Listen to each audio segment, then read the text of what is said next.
Do you want to throw your devilry line in? There's been a devilry in this house.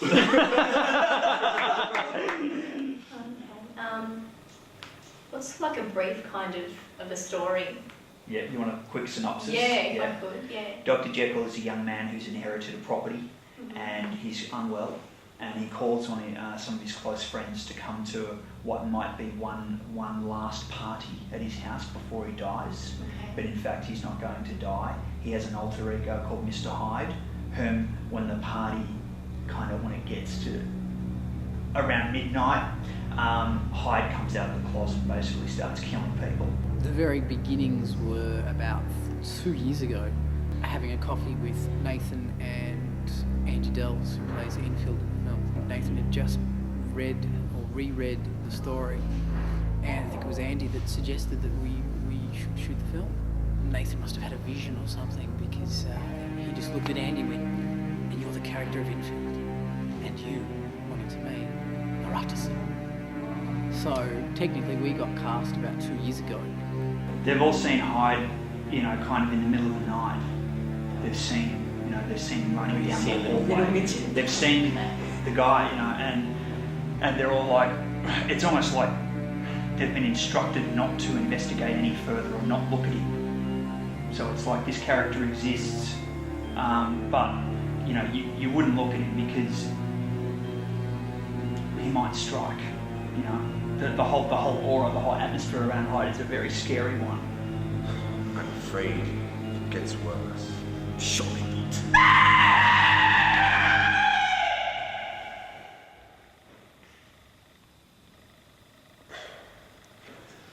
Ladies and gentlemen, if you'll excuse me. Hello, ladies and gentlemen. It is now time that I present to you Dr. Jekyll.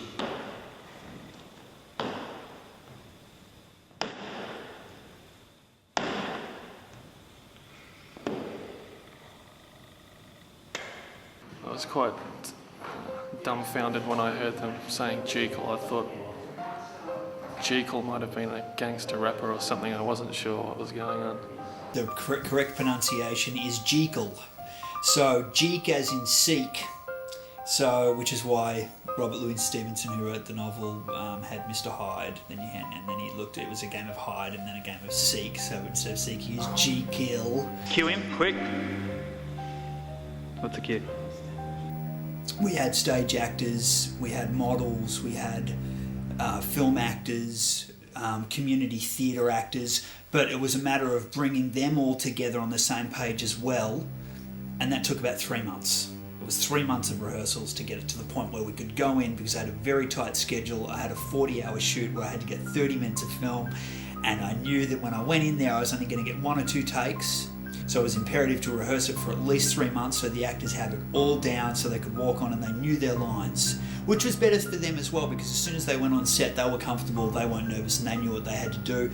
So we went in there and we nailed it, and after 40 hours of night shooting over 1 week, the film was finished. We turned it into almost like a sport, where it would be once or twice a week. We knew we were going to meet up at this venue as a group, and that we were all going to be doing what we loved, which for the actors is acting, and for me is directing. It was really a lot of fun. And the thing is, if you're serious about it, then that's what you're going to do. I mean, filmmakers make films. They don't sit on Chapel Street or Auckland Street or Brunswick Street and sip coffees every day. They're out there shooting films. I go and sip my latte when I feel like I've done enough work. And right now I'm working my butt off and I still don't feel like I've done enough. Actually, yeah, I do have a story. I've got a fantastic story. Okay. A friend of mine at film school had said, "Oh, have you gone and checked out that big mansion in Sunbury?" And I said, "No, I haven't." So she gave me rough directions and I headed out there, and I ended up at Rupert's Wood, walked into the building and said, "Oh, one of my friends was recently shooting in here and recommended I come down and see you, and that, you support filmmakers and that, I might be able to shoot here." And he was a bit vague. He didn't really understand what I was saying. And I said, "Yeah, no, I'm quite sure." And he was like, "Oh, okay." And he said, "Well, get me a script." And then I saw this person again, this friend, and she said, no, I didn't mean Rupert's Wood, I meant the mansion that's further down the road. And she couldn't believe that I got Rupert's Wood because it's almost impossible. So it was a bit of that sort of, I think it was a bit of like that Jedi mind trick where it was like, but you said I could shoot here. And he's like, did? Oh, right, yeah, I did. Okay, yeah, okay. And then, you know, we went from there.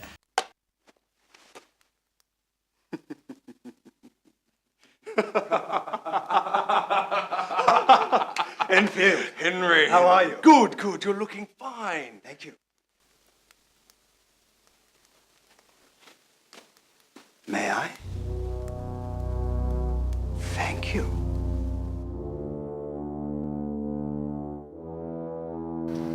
This is very exciting, challenging, and scary, but hey. Last night was pretty funny. We had to do the cane into the back of the head, and no matter how many times he went to hit this, like, what was it, a blood pack? A blood pack. Basically, and he kept plastic bag missing, with blood in it. Like, kept missing. Like, how many times we do that? Like 5-6 times. And he just couldn't hit the back of the head in the right spot. That was funny. Eventually, and then he hit it, and then no blood came out.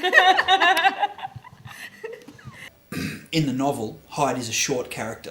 He's a man of somewhere between 4 and 5 foot. A lot of film versions have made Hyde a giant. Now they do that obviously to try and build up the suspense factor.